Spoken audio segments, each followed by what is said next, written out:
Welcome to Urban Legend Crypto. Pedro Riche and co-host Mr. Brett Jennings. We always need the applause button. If you could hit that next time. You know, there's definitely an applause button somewhere. You know? Well, I think we'd be more of a professional podcast and probably shoot to #1 on Apple, if you ask me, if we just had that applause button. But yeah, not going to happen. Okay. All right. So now here we go. We got a special guest today, and his name is Mike Wilson. And he's going to talk about an NFT project that we're going to get deep diving on. I suggest you guys go to his website.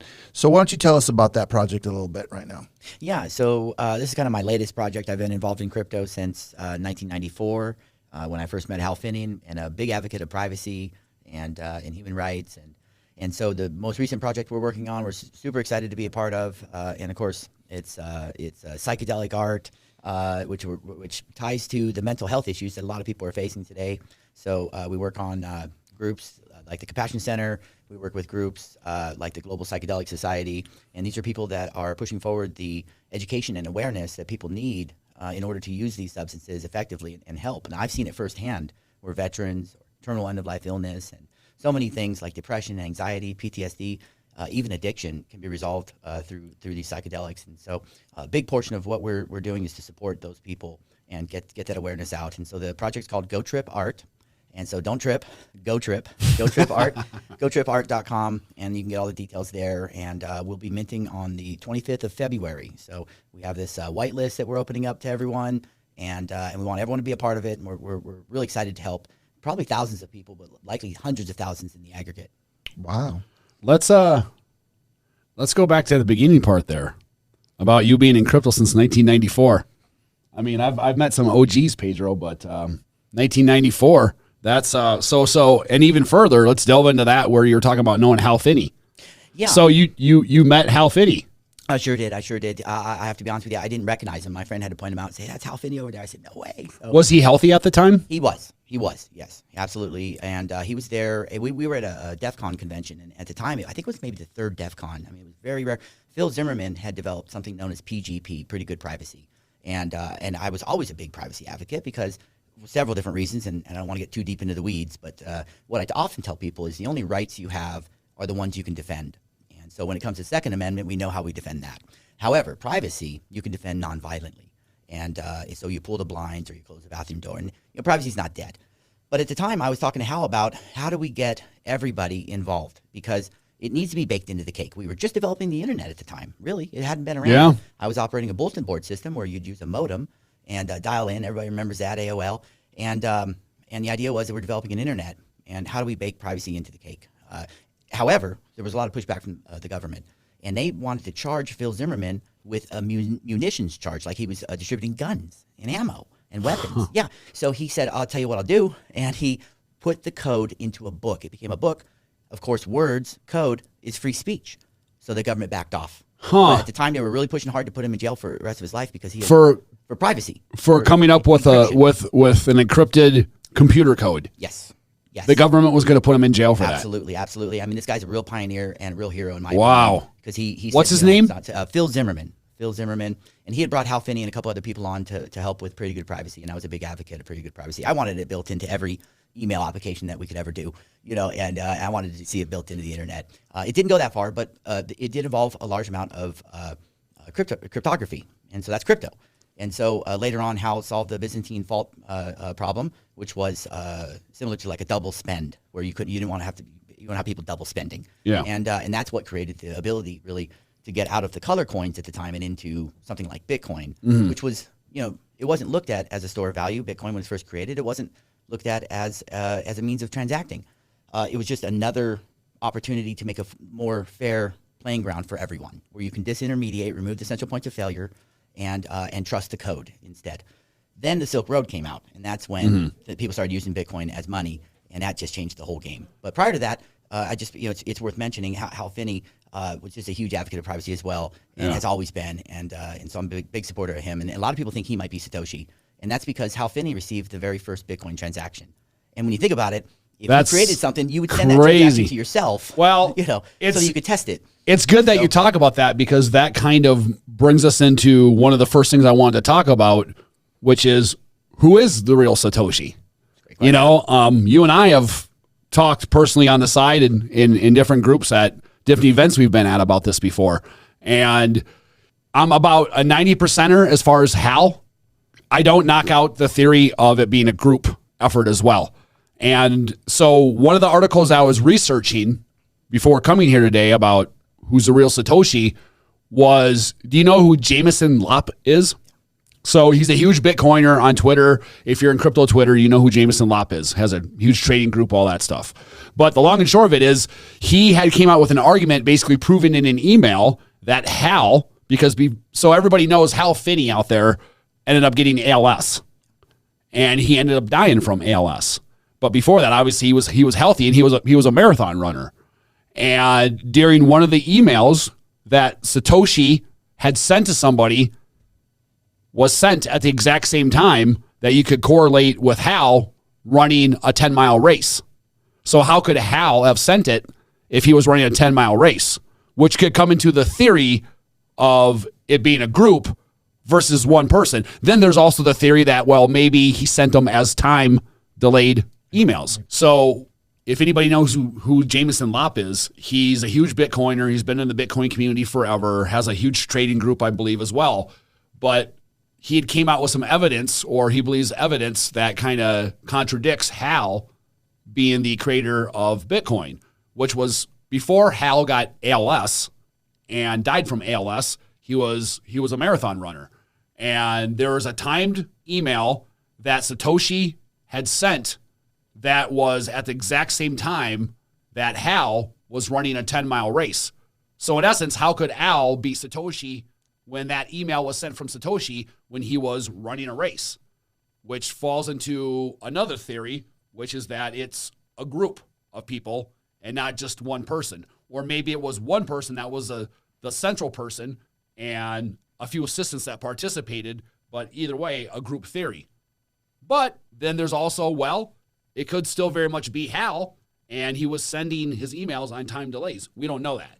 So the fact that you've met Hal, you have your own personal beliefs on it. I'm interested in what you feel in response to the supposed email when he was running. That's actually a wonderful question. And there's so many different aspects of this to talk about that I think are very important. First, I think it's important to point out that almost anything I've ever done in my life that's been absolutely incredible and amazing and helped a lot of people, it's been with a group of people. And we cannot forget that this was something that had been worked on since the 90s. There was color coins. There was before that. There was other things. So I do believe there was likely a group effort. Absolutely. I think people would like to put somebody on a pedestal and say that's the guy. You know, I mean, that's especially since you don't know who it is. It makes that urban myth even more prominent. It's always that way. And so yeah, likely there was absolutely there was a lot. It was a group effort to get to this point. Whether or not just one person, I don't think so. But I think Hal was at the tip of the spear for sure, and he was willing to put his life on the line just as much as Phil Zimmerman and other people who were advocates of privacy, John Perry Barlow, and so many important people. So yeah, the more important issue I think is, why is this important? So the reason why it's not important is because we know that the coins that Hal or whoever Satoshi has set aside, which is 1 million Bitcoin. I mean, you can only imagine what the price of 1 million Bitcoin. That's crazy. So it's a lot of Bitcoin. That Bitcoin hasn't moved. It's never moved. It's there. There was one person that claimed to be Satoshi, and I Craig Wright. We've talked about. But I hate to even bring his name up. Fake Toshi. CW. Fake Toshi. So Fake Toshi says, yeah, I could prove it. Well, he couldn't prove it, and actually, all the documents that he presented in court were presented to be invalid, and so he's real fraudulent, and it's too bad. A lot of people might claim to be Satoshi because he's anonymous. Shoot, I could be Satoshi. Who knows? Anybody could be. But at the end of the day, those coins aren't moving. That's why it's important, because if those coins do move, that drastically changes the entire market. You can imagine 1 million coins going on the market. That's adding a huge percentage of circulating supply. My belief is that it is Hal Finney that has those keys, that had those keys, and took those keys with him to heaven. I don't think his wife has those keys. So I don't think those coins will ever move. Why do you think? Because he knew he was dying. Do you think, first of all, what year did he die? Do you know? That's a great question. Was it before Bitcoin became prominent like it is now? No, well, yeah, because absolutely. It still did become kind of prominent. He knew the direction it was heading, and I think everybody in the group, if it was done by a group, knew they couldn't be out there and be public because it does change everything. I mean, people could assassinate them. People could, ruin their character. People could, who knows, do what. So it had to be because the government typically goes after anybody who provides competition, and that would be competition. So they had to do that. So I don't think the coins will ever move. I think that's why it's important to talk about, because if those million coins ever do get released, that's what I come back to it being hell, or me wanting to believe that it's hell. Because if it was a group, nobody said anything, not one person. I mean, who's going to keep that kind of secret? Well, Nick Szabo's one of the guys. I think he did kind of leak a little information, but I don't think it's him either. Yeah. Or he would say it's a group. So yeah, there were a lot of that's the whole thing, which is the double spending problem. That has been a problem that has been trying to been solved since the beginning of time, right? Without needing a trusted middleman to do so. So the issue of trying to resolve that has been around for a long time, but it wasn't until Bitcoin that somebody had actually solved that problem by using blockchain. And, the technology had to get to the point, because the greatest ideas in the world are just that. They're great ideas until you can actually execute them. When you can execute an idea and have action on it, that's all the difference in the world. Other than that, it's just a thought, Well, it's good that they executed on it. And I think that you bring up actually a very important point that I'd love to talk to the audience about, because at the end of the day, what I like to do is I like to look at the origins of things. Mm-hmm. So, was this something that was born of a good idea and something that wanted to help people? Or is this something born of an idea where people have an agenda and they just want to fulfill their agenda? So in this world, most of the time, most ideas are going to carry an agenda. And when you look at the dollar, when that was created, it wasn't necessarily created to make things better for people. It was created to make things better for a small group of people. We know them as the Federal Reserve. We know them as central banks. And we know them as other things. At the end of the day, we know how the dollar was created. It's the creature from Jekyll Island. However, when you look at Bitcoin, it's the polar opposite. Let's be honest. Bitcoin was created by people who cared about humanity. They cared about seeing a more level and fair playing ground. So these are people that gave their time, energy, effort, their blood, sweat, and tears into solving these problems so that Bitcoin could exist. They weren't paid for it. There was no CEO of Bitcoin saying, hey, you do this and you do it now. No, it was a worldwide effort of people who saw a problem and said, I have a solution. I'm going to work on this. We're going to fix it together. And the way Bitcoin was designed and developed was to remove these central points of failure so that people couldn't control it. The only thing really that miners have control, the nodes have a little bit. At the end of the day, the governance, it's the people that are deciding on how the code should be written and things like that. That's really the only vulnerability. And then you have the miners that have to validate that. So there's a good system of checks and balances built in. So I love it. I love Bitcoin because and really crypto, because it is born of an idea where if there's a system that doesn't work for us, you don't have to fight the old system. You just build a better system, makes the old system obsolete. We've seen it with Netflix and Blockbuster. We've seen it with Uber and taxi cabs. We see it all the time. And Bitcoin, you're taking world power non-violently. Think about that. Think about taking control of an entire world system completely non-violently. That's what I love about Bitcoin, 100%. What do you think? What do you think, Pedro? Kind of silent over there. Any thoughts about Hal being? No, Alan Greenspan is the founder of Bitcoin. See that guy right there? That's the guy. Okay. Alan, huh? Alan Greenspan. And I'm going to give you my little 2 cents. Let's hear it. This is just 2 2 cents. Satoshis? Not even. No, 1 Satoshi. Half a All right, Satoshi. I'll give you a half a Satoshi. All right, here's what I think. I think in it was the late 80s, early 90s, they started working deep in the NSA to create something that's called a blockchain, something that we're familiar with. In 1995, it actually became a thing. And as we're moving forward, I think many board meetings were held to see what they could do with the blockchain technology. And obviously, one of the first things they could do with it is a currency. And so I think Bitcoin was developed as the precursor to CBDCs that will hit the world shortly. And I think Alan Greenspan was the brainchild behind all of it. I don't say that he was the coder of the development of the blockchain. And I don't say that he was actually Satoshi that put it all together. But what I do say is that very few people know how deeply involved Alan Greenspan was with the NSA to try to develop this blockchain. Alan Greenspan was a gold bug. A lot of people don't know that. He was a gold bug. And then when he became the federal chair, he changed his tune because he had to. If he wanted to keep the job, he had to change his tune. So he became the fiat money guy. although I think deep down inside him, he didn't like it. I think the same reasons that he stepped back from gold are the same reasons that they played to develop Bitcoin. Why? Well, Bitcoin is a finite resource. There's only 21 million. And as you just mentioned, there's 1 million locked up from the original owner. Then you've got another 1.5 million-ish estimated that have disappeared, evaporated, thrown in garbage dumps, etc. So as the years progress, there's going to be less and less Satoshis to deal with. So it's going to become more and more valuable. And I think that is what the natural conclusion of anyone that has, in Spanish se dice dos dedos de frente, which means 2 inches of forehead, that the only way you're going, and since you two have a lot of forehead, we're going to be fine with that. But the only way we're going to have a situation where we've got an equitable trading value consideration to another peer platform, it's going to be a Bitcoin. It is perfection, in my opinion. And it's the reason I got into cryptography, if you would, cryptocurrency, if you would.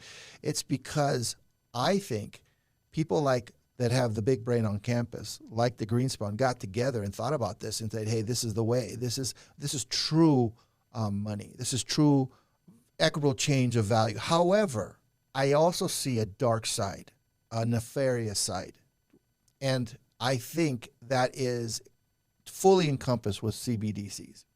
What's coming is going to be a centralized monetary system, whereas Bitcoin is a decentralized monetary system. I think that's what's going on now with the Vanguards and the BlackRocks and the State Streets coming in and trying to pick up and take off market as much as a Bitcoin as they can. One, they can see how they can pump and dump it, okay, a few times and make some serious coin that way, but also get it off the ledger, get it into their accounts so that way it's not as, and this is what I think their faulty thinking. I don't agree with this, by the way, but I think their faulty thinking is that if they take enough off the table, well, then people will become disenchanted after the next dump. So the idea behind Greenspan that he got together to entice the powers that be, and you can call them whatever you want, to bring about through the NSA and the different agencies that are needed to be involved to make this happen. For someone to actually say that there was a guy that just made up blockchain and made up the Bitcoin is a fool. If you just sit down and just do the research, you'll see that this was a very orchestrated, well planned out event. However, to say that it was Alan Greenspan that wanted this, now that's a stretch. I don't know. But if I were to pick anyone on earth that I think could be the master, it would be Alan Greenspan. He had the knowledge. He was the one that actually invented, and is credited to do that, all the banking platforms that we currently use now anyway. So, yeah, I think it's him. However, what I see coming on the world stage is a bastardized platform that was created to do exactly what we don't want, as any Bitcoin holder that has any kind of knowledge in it is totally against. So the decentralized system is going to go away, which will bring up more value, and it's not going to be embraced by governments, unfortunately, like a bunch of people think that it could be. Salvador governments, etc., maybe Argentina. That ain't going to happen. It's not going to happen because there's too much power, influence, and let's be honest, murder. That it won't happen. So I give you the floor, brother. I just want to say this quick. So I don't wholeheartedly believe this theory, but one thought I have had, which is the greatest trick the devil ever played was convincing the world he didn't exist. So to play on your scenario of the end goal is to have some form of CBDC, I think that might have been a thought of theirs.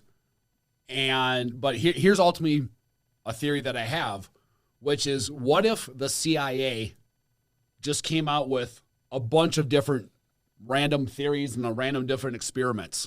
What if the CIA came out with hundreds of different experiments just to see what stuck to the wall and what didn't?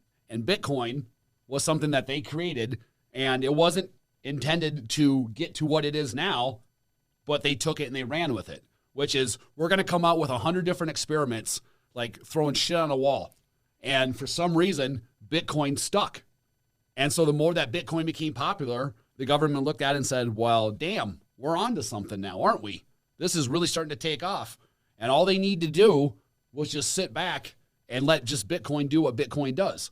And it's either going to grow in adoption or it's not going to grow in adoption.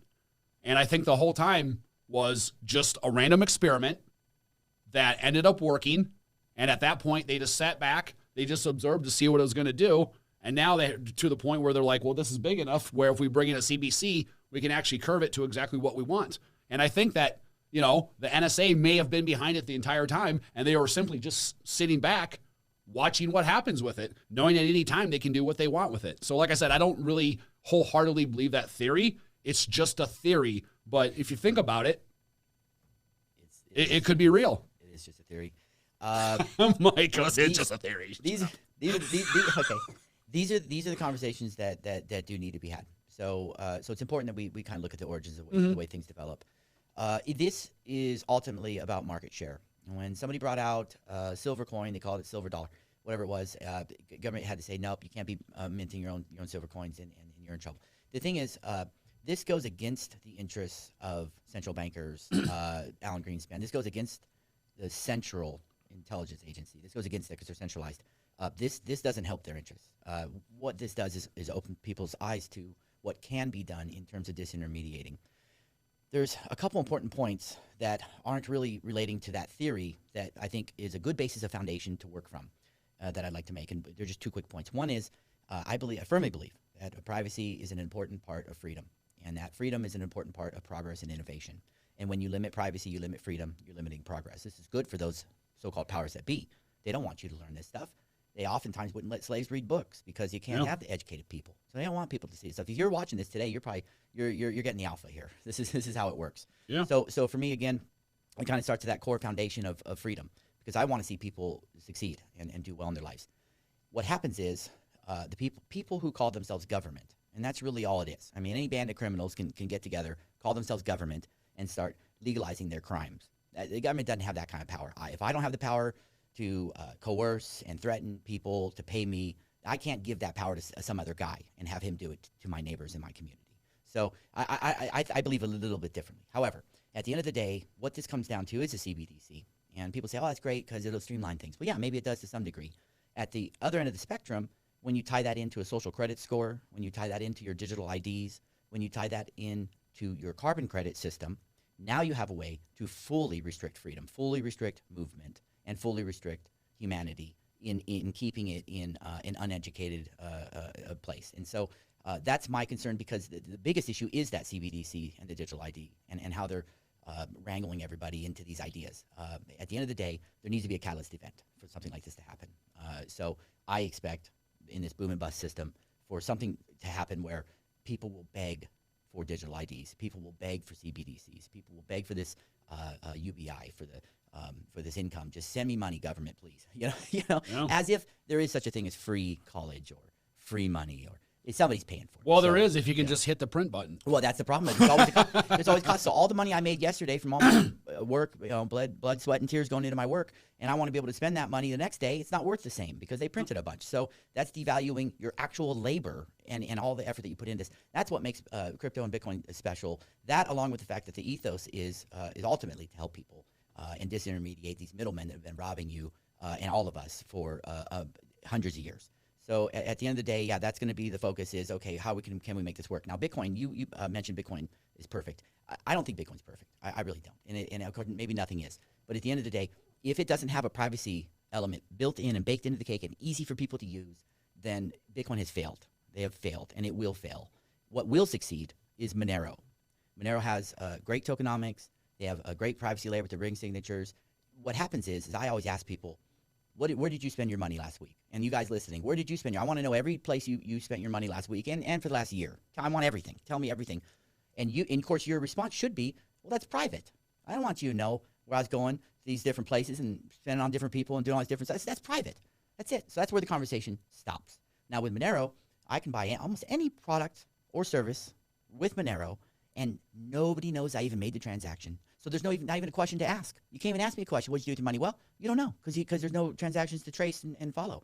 So at the end of the day, again, big privacy advocate, best privacy coin on earth right now by the code and just factually speaking is Monero. The only real major thing I've heard that could disrupt Monero is they're saying someday maybe they'll be able to unwind all these transactions and they'll be able to find out where all these transactions went someday. And that's a big maybe. But until then, until we know they're getting close, and of course we can always adjust things, make it, there's coins out there that are AI resistant. There's coins out there that are quantum resistant. So we know these new technologies are coming. So we're figuring out ways to protect ourselves against those.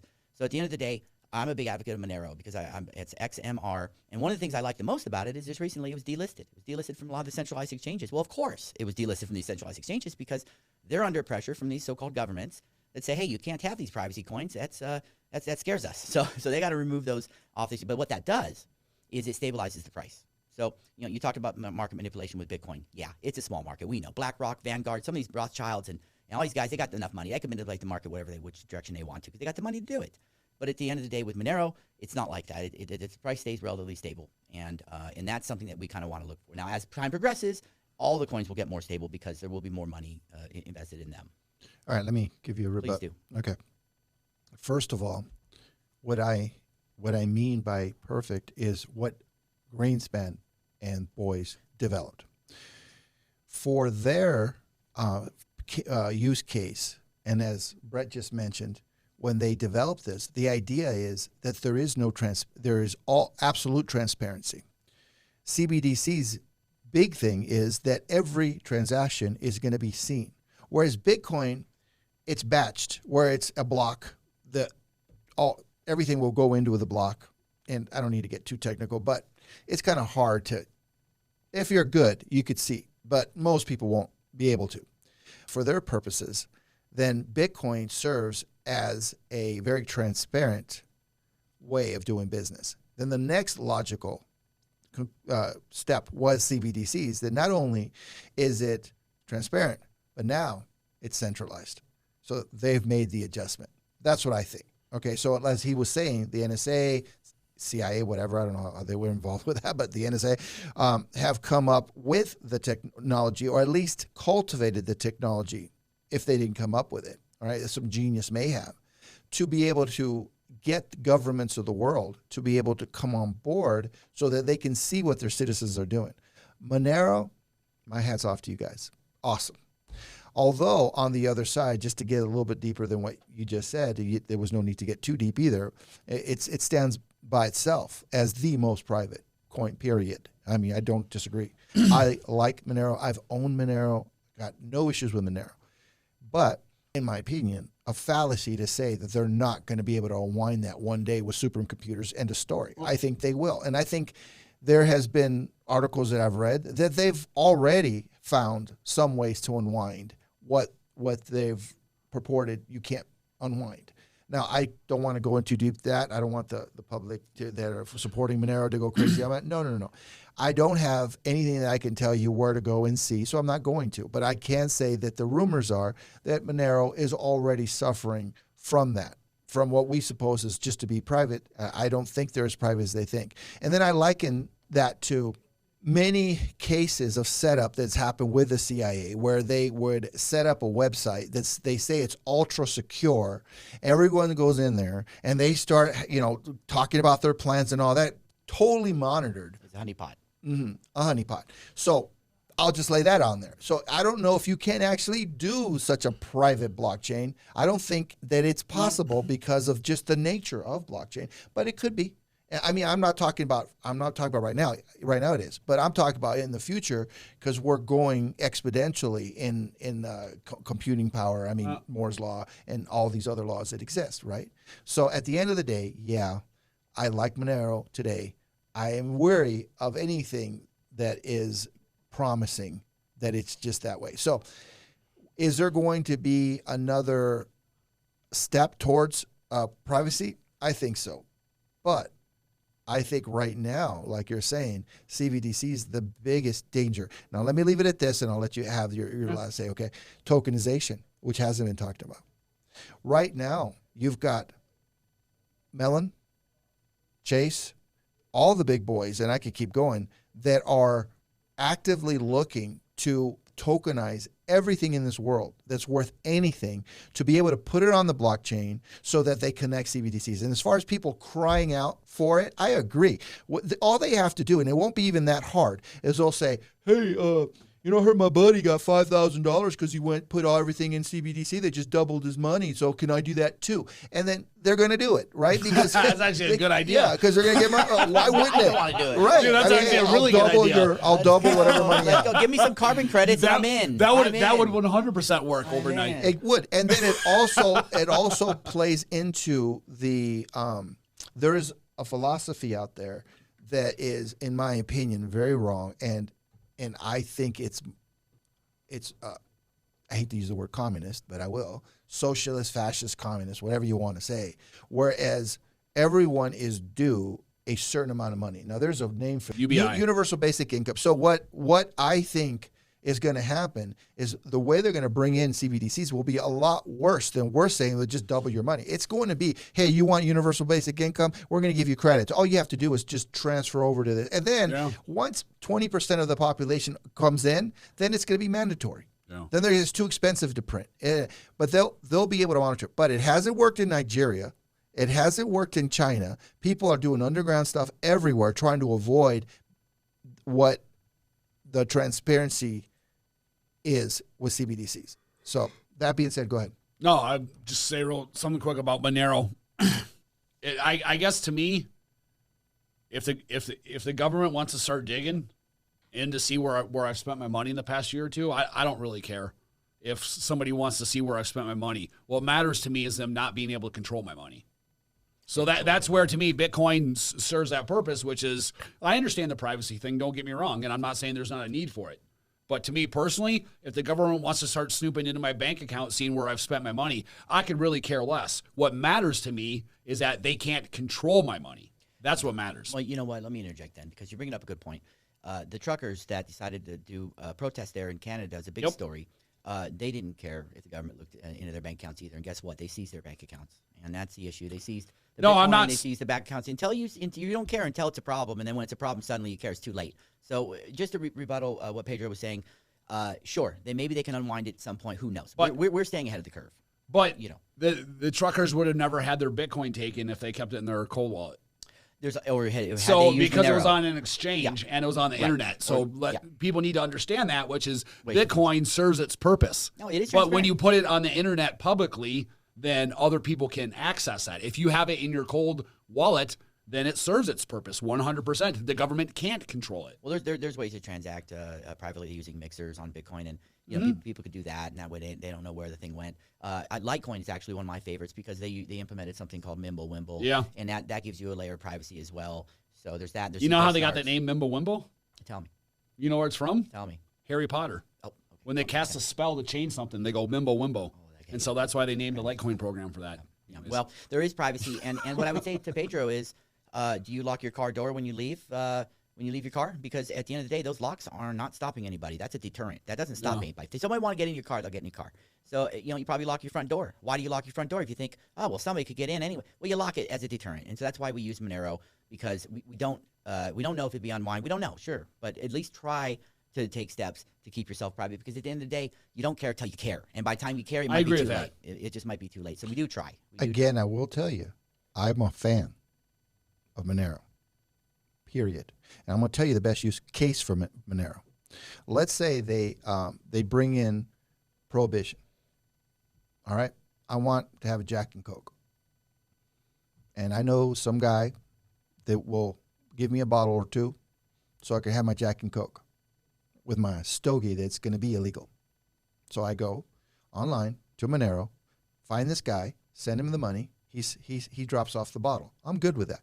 See, the point is that you don't need the privacy until you need the privacy.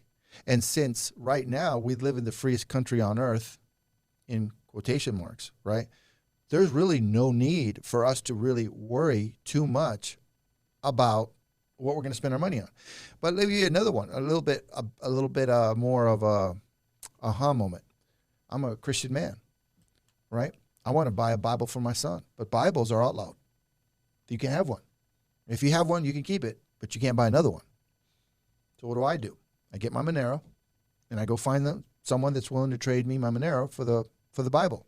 Today, I can still do that and not worry too much about my privacy, right? That's why you need it, man. So I agree with it. But what happens is we forget that there's been full-blown societies that have outlawed some of the stupidest things in the name of progress, right? Or brought in some of the stupid things in the name of, you name it, whatever, right? Yeah, like COVID for health. Yeah. Hello. So all I'm saying to you, I'm an advocate of freedom. I want my choices to be my choices, no one else's, right?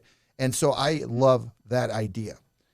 But most of the transactions that I do on a blockchain, I don't much care, like Brad said. I don't much care if who knows what I'm buying, where I'm buying. Who cares? They saw I just bought a Maserati. Who cares, right? I bought it with Bitcoin. Who cares? So I don't think my privacy as far as ownership is going to be a problem. I do have a problem with social scoring. And I was irresponsible for buying that Maserati. So now my social score went down 100 points.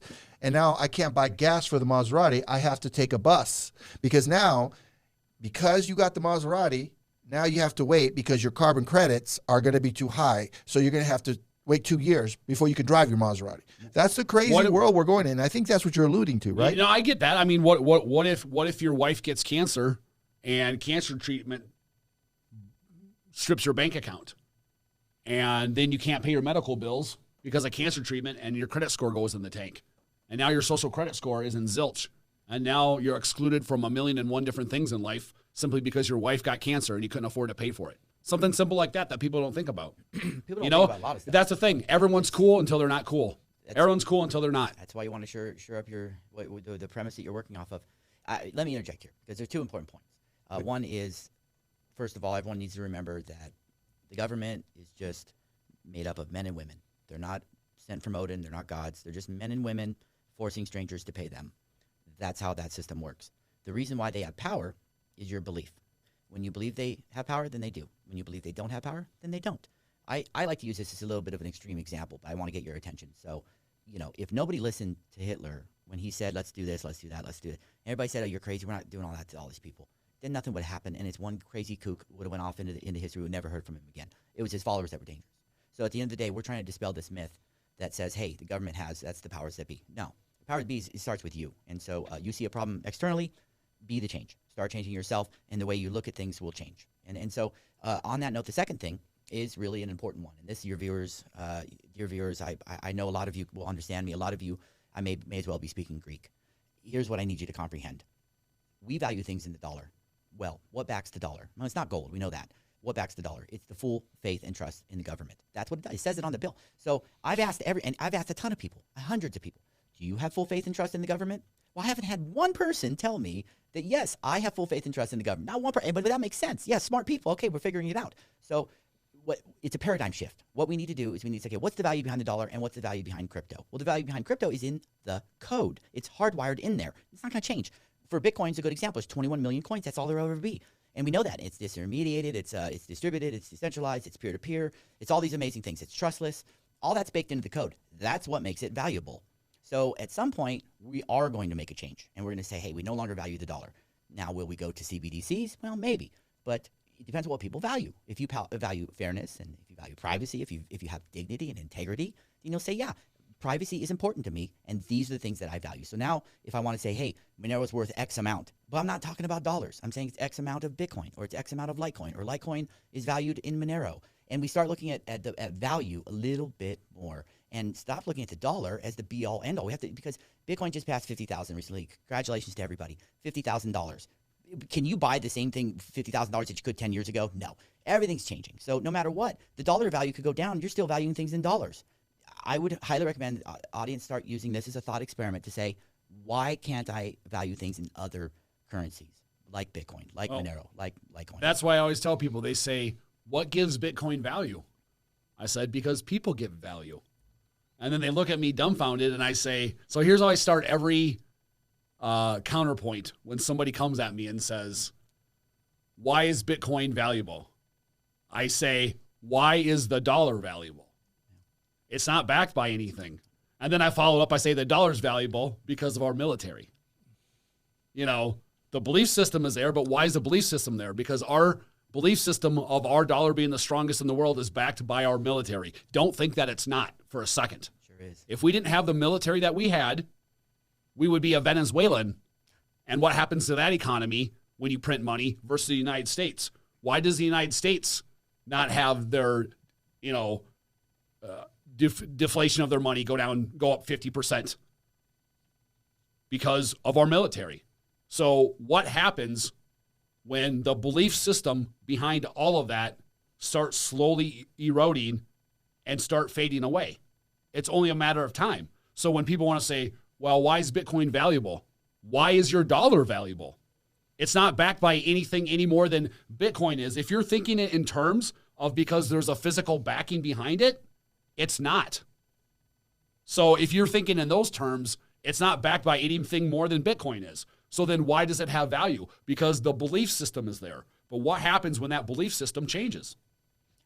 You make a good point. I want to hear Pedro's thoughts on this, but I'll tell you, it's not just belief. It's in the code. We already know it's there. That's what we. So trust but verify. You have to have belief in that code, I guess. Is it right? Well, here's what's right. The merchants and the people you want to spend your money with, whether it's Bitcoin, Monero, or some worthless fiat that somebody created out of thin air and is devaluing by the day. If you want to believe in that, great. It's the merchants. What they take is what people will pay. Yep. At one point, they took salt. At one point, they took seashells. At one point, they took tulips. I don't know what it is. Whatever they want to do. Yep. And merchants will figure this out. At some point, there's going to be an availability for people to start to use more crypto with merchants. Right now, there is. There's a ton of websites that'll give you an option to buy almost any product or service you can think of. And there's gift cards and there's all sorts of things that you can do with Monero that make it real easy for you to spend. And so merchants will accept that, and in time they will accept it even more. And especially as the dollar continues to devalue before this catalyst event of whatever thing it might be. Now, the reason why decentralization is so important is that the dollar value can go down, but because it's worldwide and decentralized, nothing changes the network effect that's already there. So we're on the right path. And then I think Pedro had mentioned that people could trade, and that's what's going to happen. So no matter what happens to the dollar, what happens to the people who call themselves government, none of that matters. What matters is that people use the currency that works for them to trade and keep their standard of living. Because this is, I think, one of my biggest points that I'll make, and I'll stop here.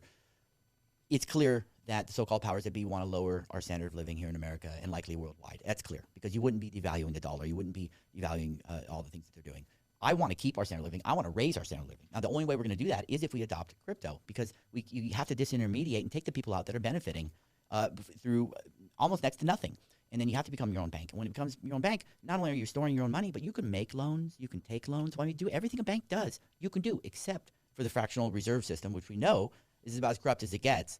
And if you ever have to rely on FDIC to save you, believe me, they're going to print more. It's going to devalue the money, or they're not going to back up. They're saving you by printing more. Yeah, so it's going to just still devalue. So you might get your FDIC $200,000, but it's only worth maybe $50,000 at the time. So relying on the government's a mistake. Relying on yourself, that's where you find all the benefits, and that's why we're here. What say you, Pedro?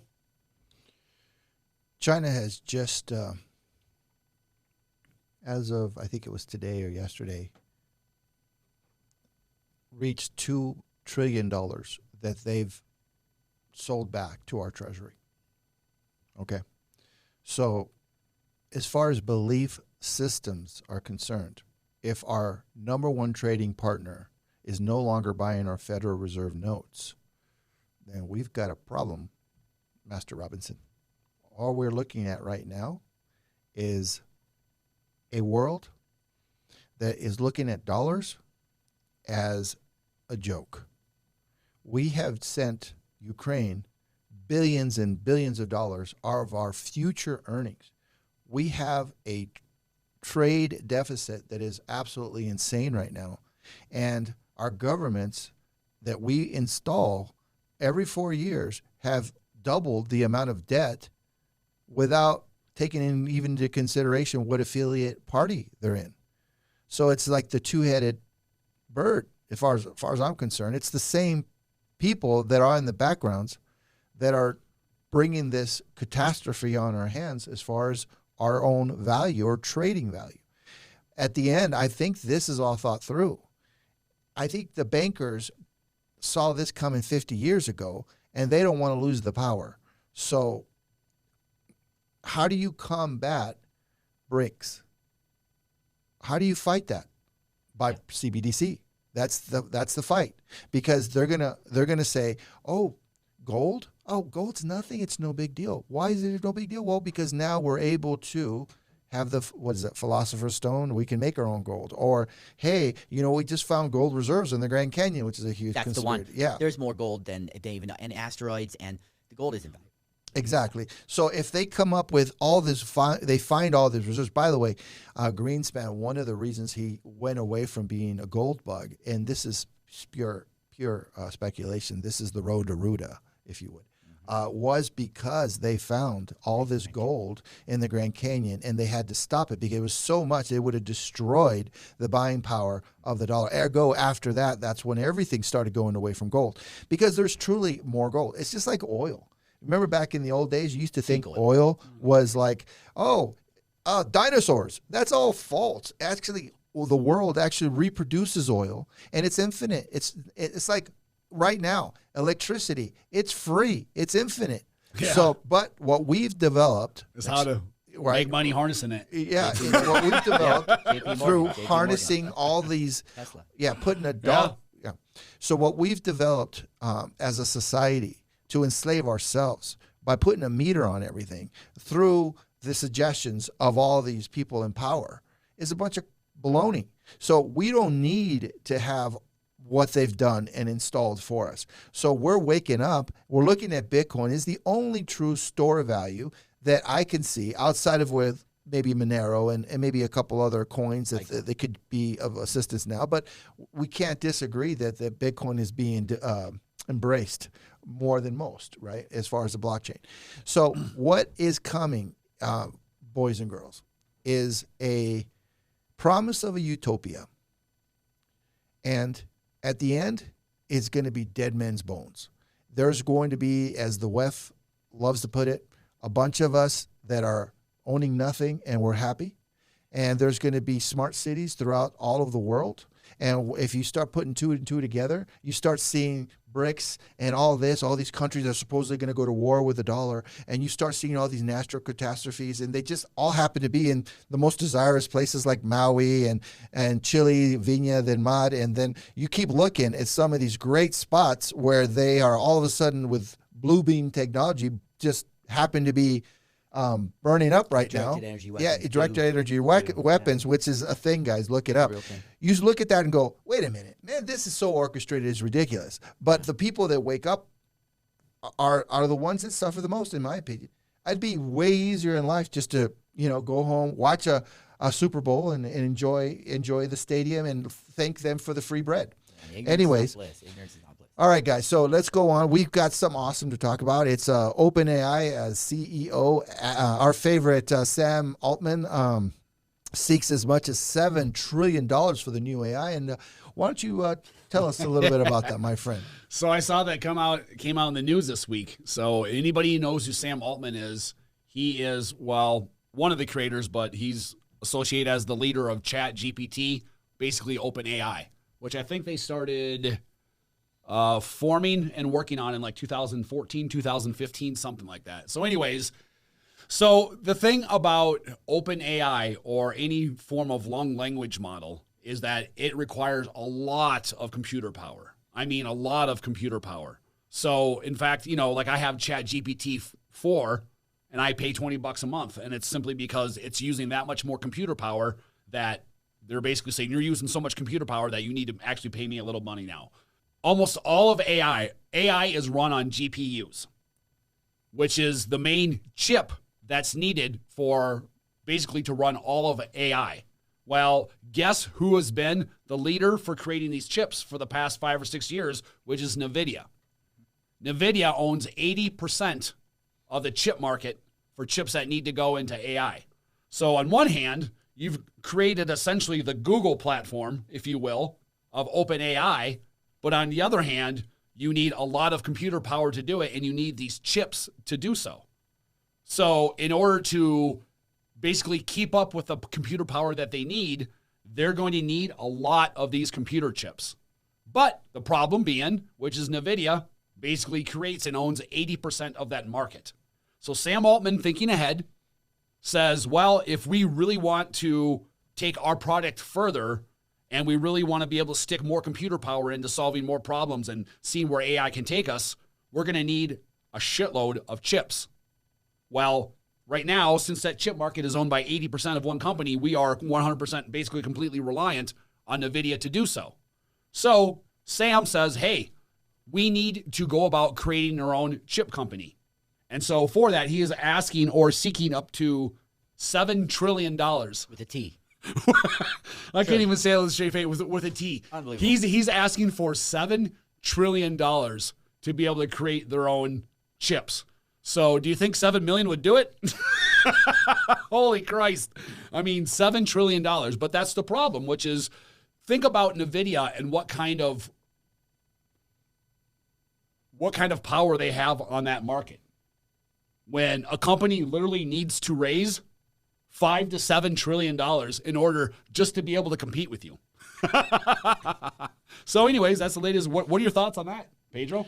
No, well, let's Oh, go Mike. ahead. What are your thoughts, bud? I don't think people understand how much $1 trillion actually is. I mean, to throw that word around now is nuts. I mean, I grew up in the 70s and 80s when you get $1 million, you're set. We're a trillion debt for the country. Well, the unfunded liabilities alone. Yeah. You bring up a really good point, though. It does somewhat relate back to crypto, which is 80% of the market. That's centralization. That's what we're trying to avoid. Mm-hmm. IBM's making chips now. They're getting into the game. Of course, Intel and the rest of them. So I think that'll dilute quite a bit. But they have a head start, and that's good. One thing I think is important to address here when we're talking about AI is that a lot of people think their jobs are going to be taken. And I don't think that's the case. I think if you're unable to use AI, unable to use some of these new emerging technologies, then yeah, your job will be gone. However, there's a lot of repetitive tasks I think the AI should take over. But that leads me to my most important point, which is the promise of technology is to make life better. The question is that happening? Oftentimes the computers are crashing. Just at Whole Foods the other day, computer crash. I couldn't even check out.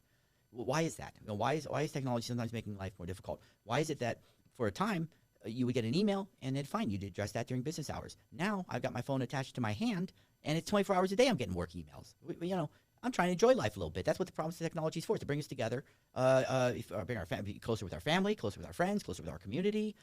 These things, we have a lot of similarities. In fact, I believe there's more that connects us than divides us worldwide. That's how it works. I think there's enough on earth for all of us as well. These are two principles I operate from. So I'm not going to look at it from a scarcity standpoint, like I think they would like us to do, like you said, with oil, with gold, with water. Can you believe they're even imagining that they're not going to be enough water? That's crazy talk. There's so much water in this world.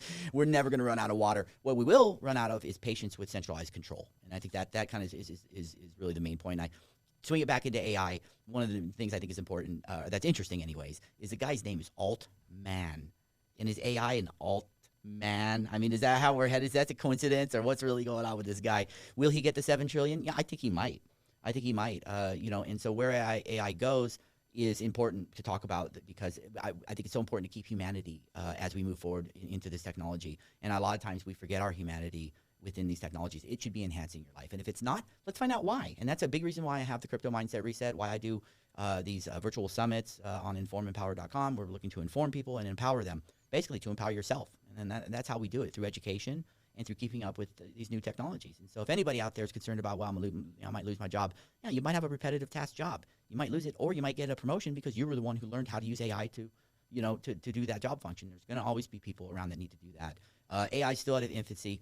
It is not a general AI. That's also important to mention. This is just a large language model. This is not the be-all, end-all. It's not conscious. It probably won't ever be conscious, if I can be honest with you. I don't think we'll get to a general AI. I think we'll get very close enough for it to pass, but I don't think that's actually going to happen. And maybe it will, but with quantum computers or something down the road. And then who knows what happens. So that's why it's important to have these discussions now. Your listeners are probably some of the most educated listeners, I bet, of anybody. And I'll tell you what, the truth is, this is revolutionary, what we're talking about here. This is revolutionary technology. This is revolutionary ways of understanding technology and being able to move forward in the current climate, in the current conditions, using technology to benefit our lives. And so it's so critical. I'm so happy you guys are willing to even have this discussion. Most people aren't willing to have these kind of discussions. Do we have a whole podcast about it? This is it.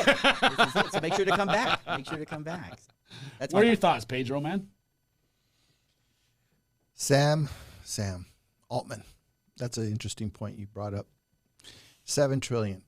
The question is it really for chips?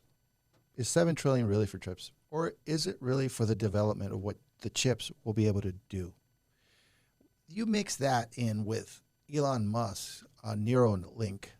You mix that with his development of robots, which are really androids. I don't think the 7 trillion is just going to be for chips.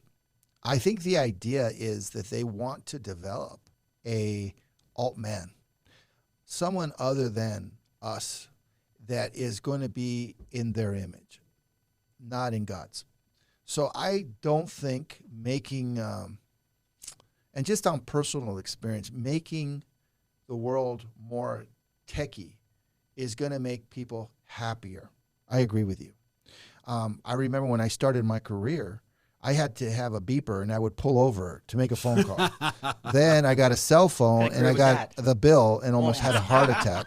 Kind of career is that? Yeah. Then I've got something called a smartphone that I could put my email on, and then I was always tracked by my business, and not in literal form, but in, hey, emails and emails and emails. So I agree with you. So at the end of the day, I do feel like I could work anywhere, but then the key word there is work. Are we free? Whereas if you take a step back when we were kids, 70s, 80s, right? We had a beautiful childhood. And for generations before, we would all have either bikes or rocks to throw at each other or whatever. I mean, we were happy. I'm looking at these kids growing up now, and I have them. They're not happy the way we were. They're not the same. So I think there's a transformation going on because of the technology. Let's face it, man. If we all had Call of Duty, and an Xbox or a PS5 at home, we wouldn't be out. We'd be playing those because that world that they present us is way better.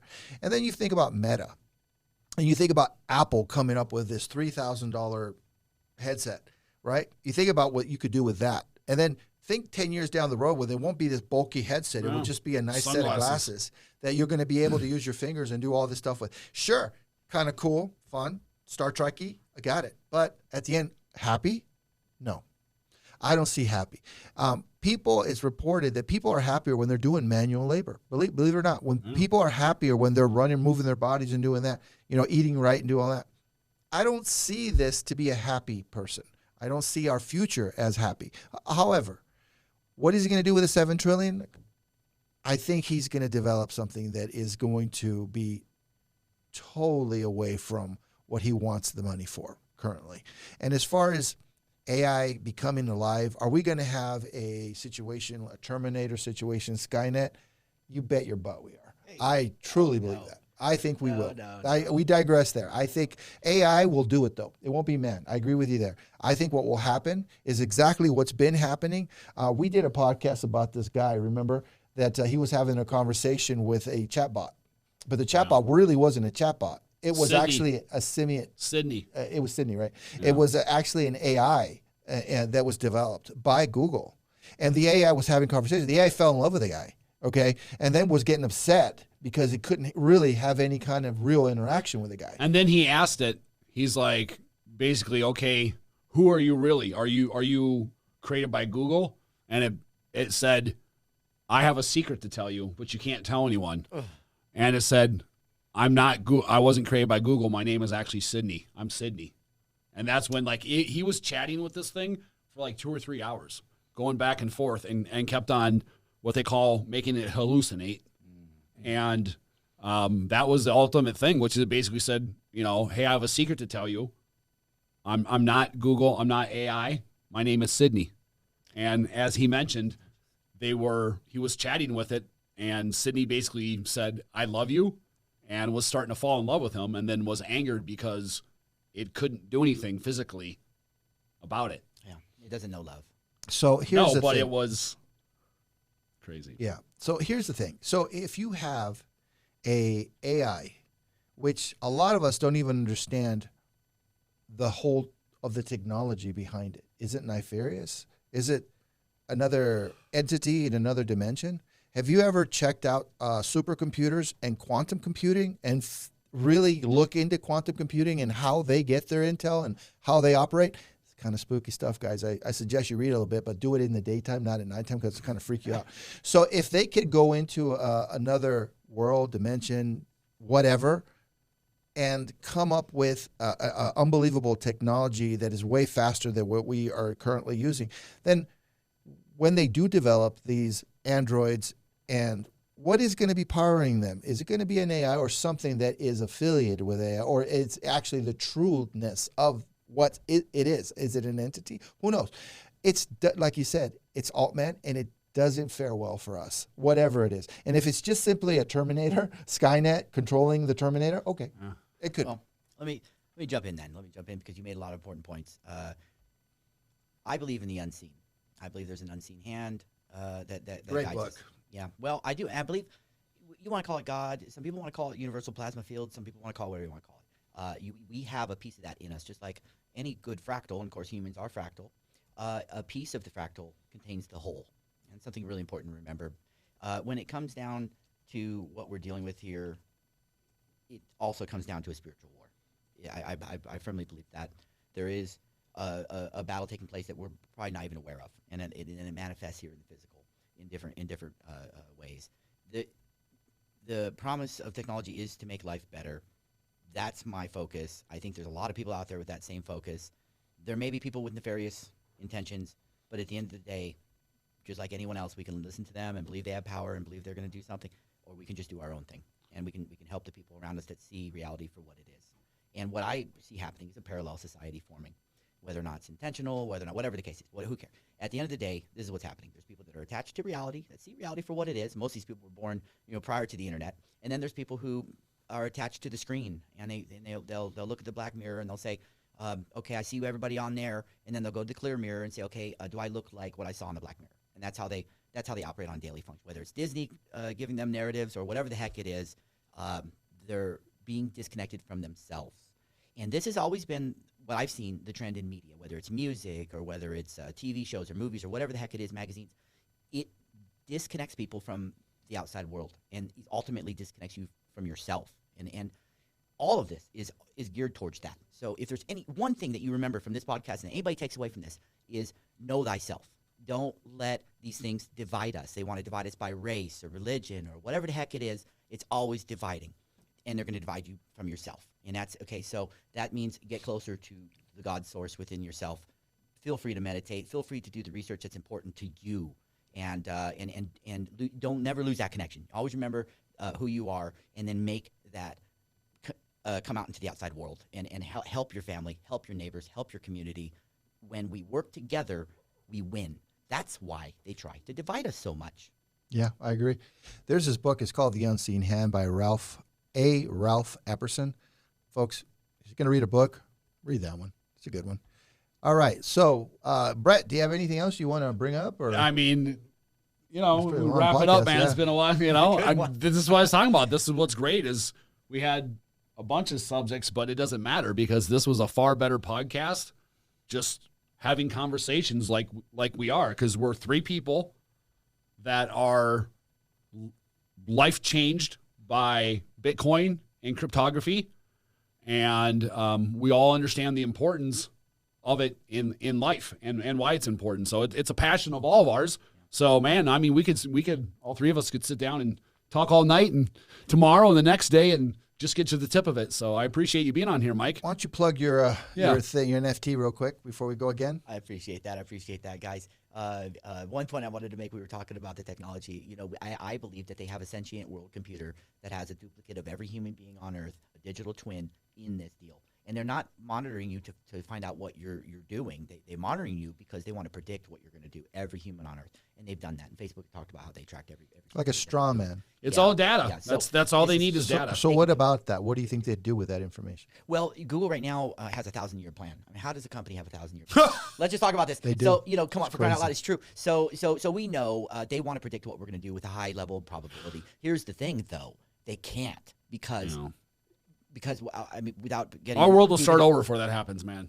They can never do that because they're not God, and they want to be God, and then that's the kind of the sin on that side. That's the problem with that mentality, though. But they can never get that last 1%. They may be able to predict all the way up to 99%. This is why they're so scared and why they try to control us, because an idea whose time has come cannot be stopped, and they know that. And so if one of us comes up with that idea and gets out to the world, it's done. So they want to control everybody to make sure that never happens. And of course, my idea is freedom. That's freedom. If people don't like it, you have to deal with it because it's part of the world. And guess what? I'd rather have a dangerous freedom than a safe slavery. And of course, my name is Mike Wilson. I will give an outro. So I do virtual summits on informempower.com. We have training courses on how to use AI. It's critically important. We're building a community there. We're releasing an NFT project that's set to benefit mental health, suicide prevention, suicide awareness, homicide awareness, and of course, pushing education of the benefits of psychedelics. In particular, I'm a big advocate of mushrooms. I believe mushrooms can save the world. And so you'll learn a lot more about that on informempower.com.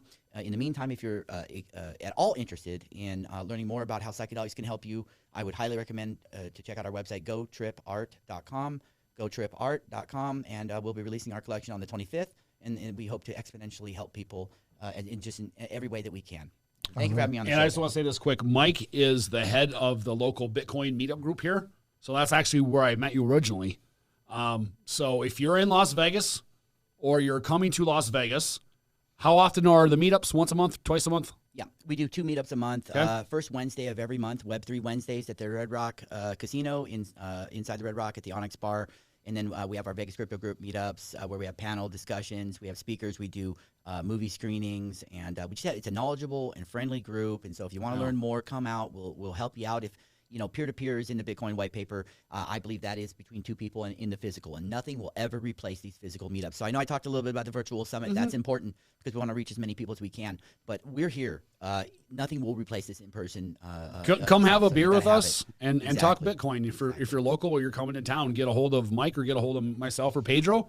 Come have a beer. Let's talk Bitcoin. Yeah. You can always just drop off beer. There, you just try beer, and over the phone works too. That's But So when we're I meet here in for you. person, Mike's a great guy. So All right. Well, is that it? You're good? I'm good. All man. right. Well, thanks for joining us here at Urban Legend Crypto. We hope to scare the pants out of you in the next episode. Thank you so much.